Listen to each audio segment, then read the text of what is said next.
Okay, good morning, church. Let's turn our Bibles. I better turn this on. It is on. L-I-B. L-I-B. It kind of reminds me of the story. You see M.R. Wings? I ain't got time to tell you about it, but anyway. Well, Matthew 4:16. I've entitled this lesson, Walking in Light of the Knowledge of the Lord. Walking in light of knowledge. Matthew 4:16. The people who were sitting in darkness saw a great light, and those who were sitting in the land in the shadow of death, upon them a light has dawned. If we look in 1 Corinthians 15:19, if we have hope in Christ in this life only, we are of all men most to be pitied. As Christians, what is our perspective about the world? What should our perspective about the world be? You know, many people today suffer from an affliction called panphobia. Panphobia is the fear of everything. And it's an apprehension that something bad is going to happen. And there seems to be a lot of that going on today. But there's a reliable estimate that was put out that things that people worry about, only 8% are legitimate worries. 8%. That means 92% of the things that people worry about that is costing them their peace and destroying their lives for nothing. Let's look at Matthew chapter 6 and see what Jesus says about this. Matthew chapter 6 and verse 27.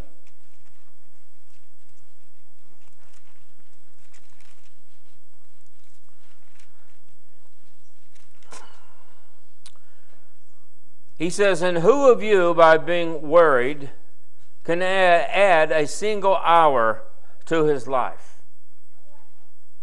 Verse 34, he says, "So do not worry about tomorrow, for tomorrow will care for itself. Each day has enough trouble of its own."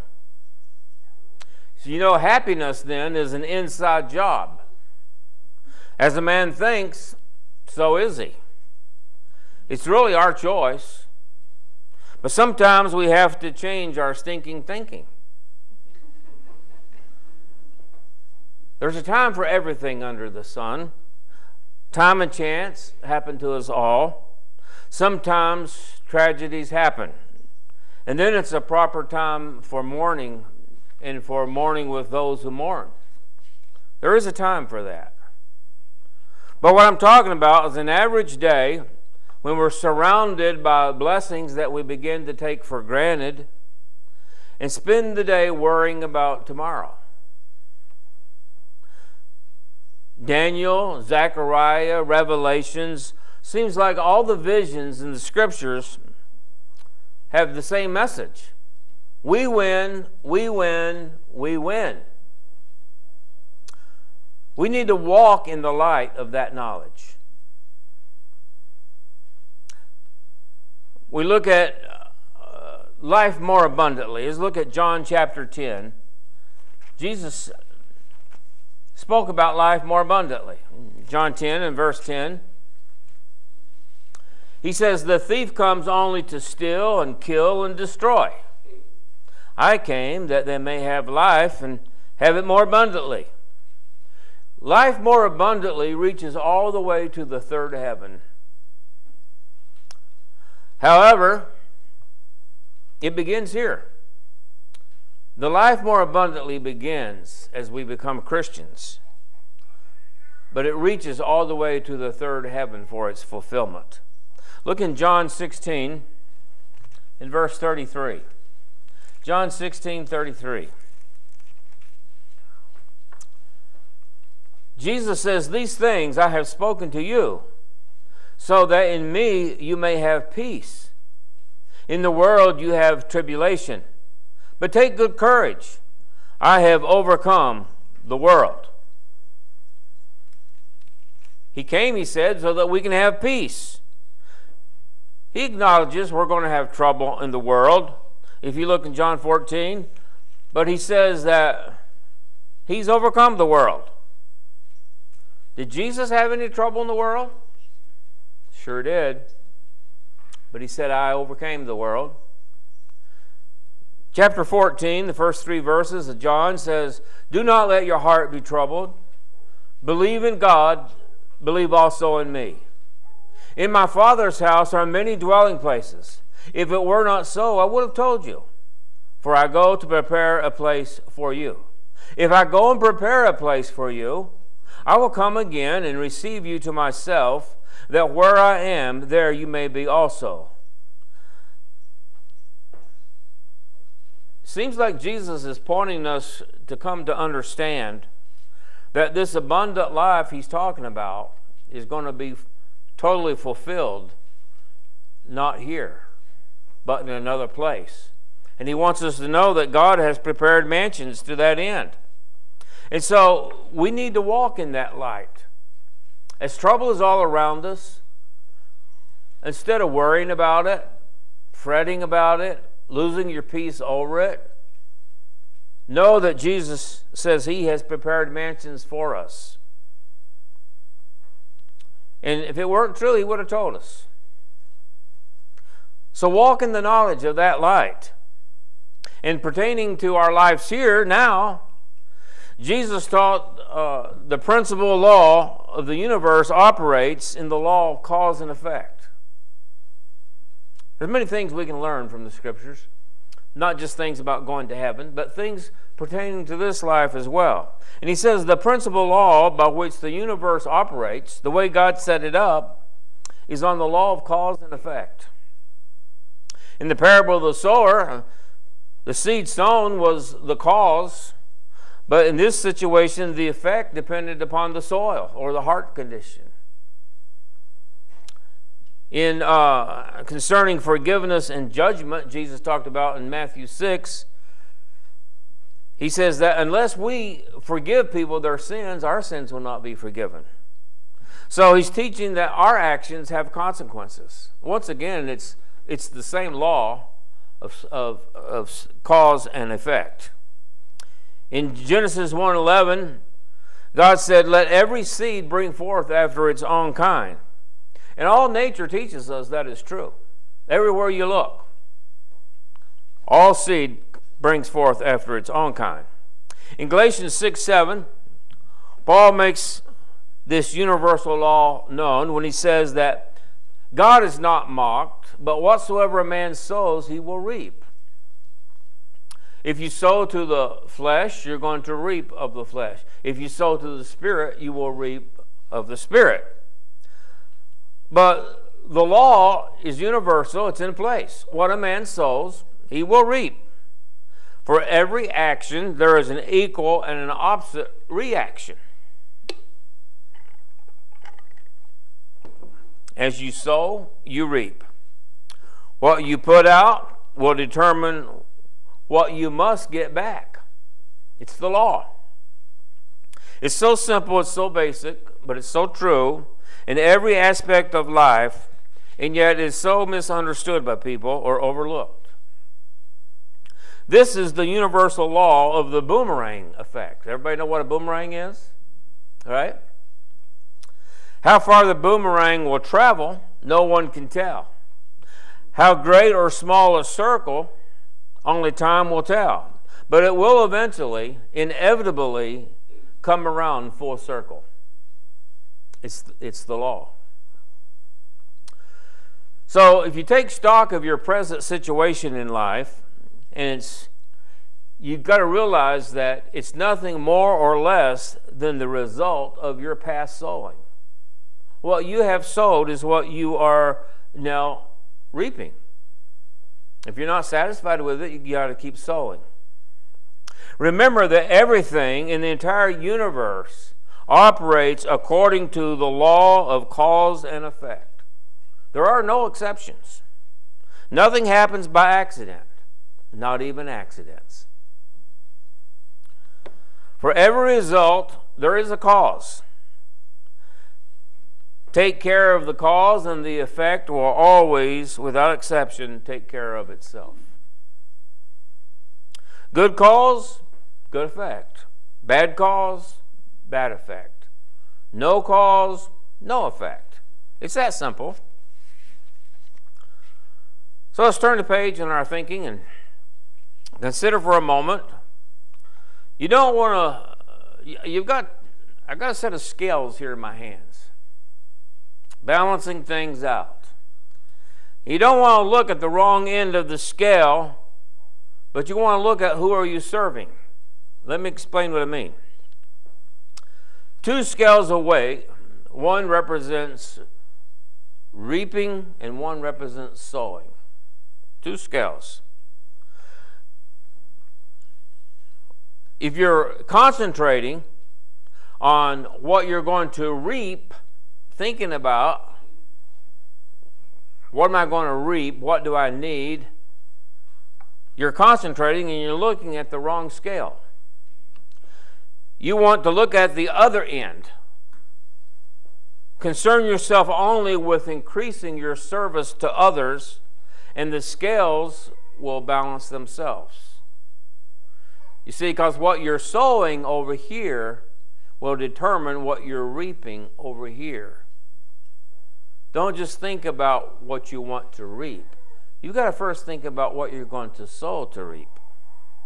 This is true in every aspect of life. Don't be like the person sitting in front of the empty fireplace and say, "Give me heat." It doesn't work that way. You're asking for the impossible. Pile in the wood first, and then you will get the heat as a result. You see, you must first sow before you can reap. It's true in everything. Whatever you seek in the forms of rewards or reaping, you must first earn from service to others.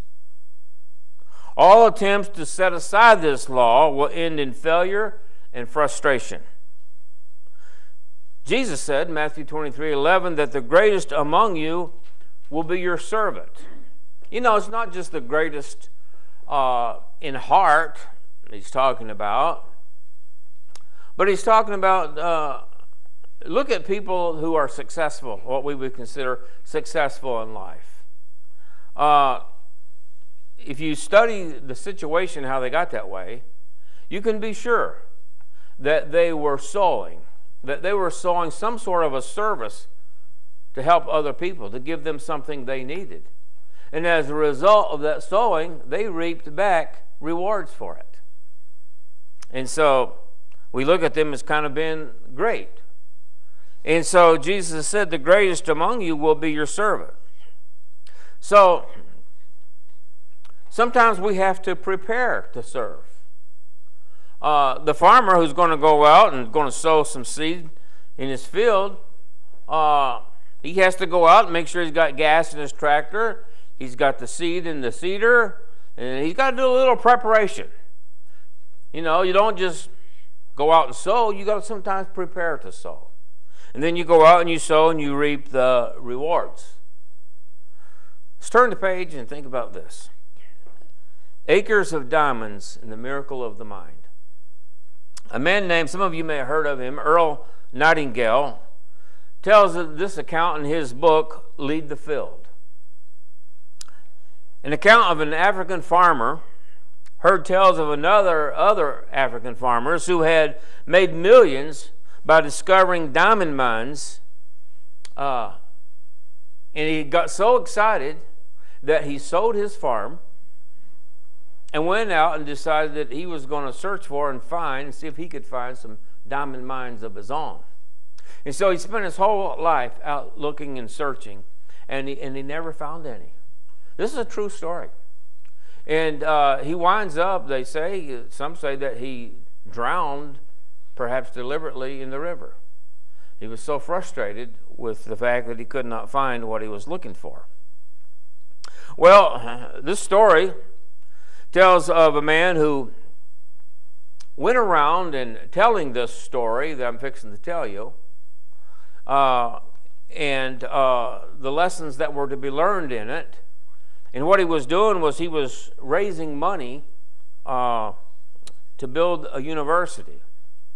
And so he would go around and give these lectures and tell them this story, and people were so moved by it and realized the value of it that they paid money because he was building the university, which became Temple University. And so that's what he was doing. So the moral of the story is very clear what happened here. First, so I'll tell you, he went out, the farmer sold his land, went out and was looking, and discouragement wound up dying without having gotten anything. So the moral of the story is clear. If only this farmer had studied and prepared himself to learn what a diamond looked like in its rough state. Because what was discovered as he went down, and the guy who bought the land from him went down to the river and realized that here was these shining objects in the river on his land. And well, he picks up this one. It's unbelievable how big it is. And it's beautiful. He has no idea what it is. And so he goes and he just sets it on his mantle. And a friend comes over and sees it. And he's fiddling it. He's looking at it. And pretty soon he's getting very excited. And he's going, "Do you know what you have here?" Well, obviously the guy didn't. And so he tells him that this is an uncut diamond. It's the biggest I've ever seen. Well, as it turns out, true story. This guy that sold his farm to go look for diamonds, on his farm turned out to be the largest diamond mine in the whole continent of Africa. And he sold it for next to nothing and went looking for diamonds.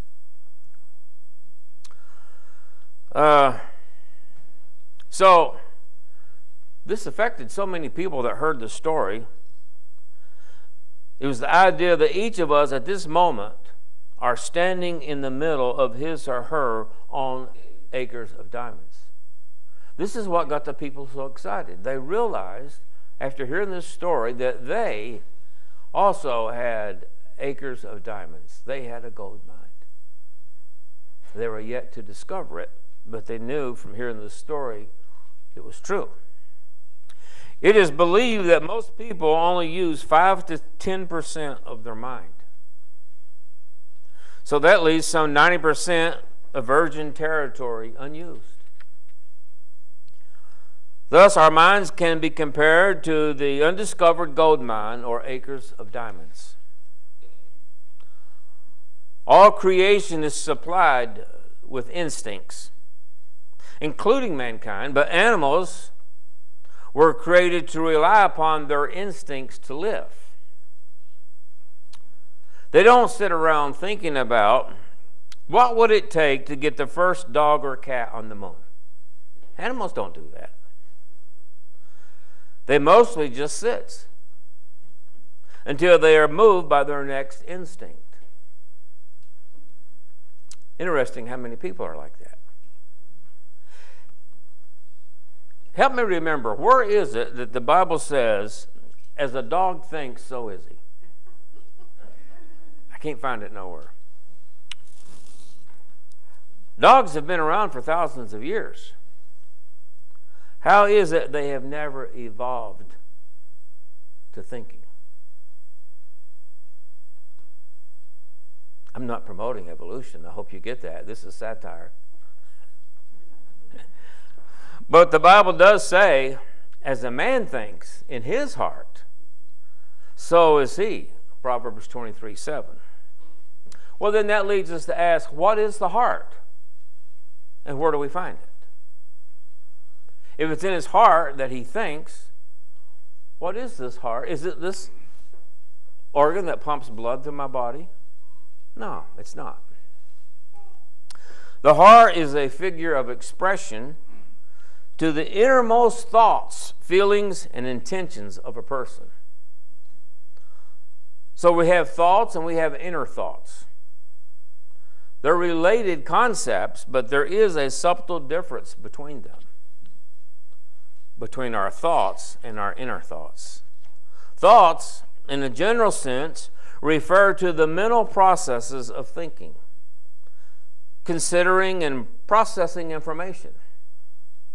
How often do we find ourselves like animals reacting to instincts without thinking? You know, you smell some food, instincts, you get up and go. You see something on the TV. So you're just reacting to instincts, but not really thinking.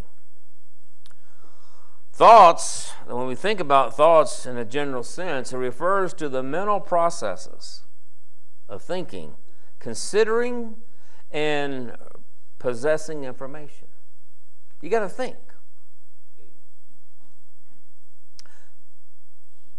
Inner thoughts, on the other hand, are deeper thoughts. They are often connected to one's emotions, beliefs, values, and innermost desires. They can be reflective, that is, looking outward, or they can be introspective, that is, looking inward, and reveal more about a person's true feelings and characters. These are usually more personal thoughts that are known only by you and God. This is what I believe we would identify as the soul of a person, the innermost of a man. So you see, we have our thoughts that we use for processing information, but then we've got inner thoughts where we really think and contemplate and consider, and usually many of these are not shared, but God knows them. And so I think we identify the man, body, soul, and spirit, through the joints and the marrow, the discerning of the thoughts, right down to that which makes man different, makes man special from the rest of creation. Man has a soul, and the soul reveals the man, and God knows it. So, just in closing here, walking in the light of knowledge is what we've been talking about. You know, so if you're, like I said, the law of sowing and reaping, you've got to sometimes stop and think, well, if I want some things, I want to reap some things, then you got to realize I first have got to sow some things. And in whatever way you serve, there's always rewards, because that's the law. That's the law of sowing and reaping. What you sow, you will reap. It will come back to you. It's the law of cause and effect. It will always happen. And we don't know how long the circle is for the boomerang comes back around, that what we sowed, now the effect comes back to us. But it will happen. In one form or another, it will always happen. And if you think back and think, whoa, this thing that just came to me, I can realize it's from something that I sowed a while back. This is the reaping of it. It could be good or bad. It could be something good because you sowed something good, or it could be something bad because you sowed something bad. But it will come back to you in one form or another. So walking in the light of knowledge, and the Bible gives us knowledge about like the law of sowing and reaping. The Bible is so full of wisdom and understanding. If we'll stop and think about what it's telling us, and the implications and the laws behind it by the mighty Creator Himself. So if we walk in the light of the knowledge, we'll find that it's going to be profitable not only for this life now, but the life to come. Thanks for your attention.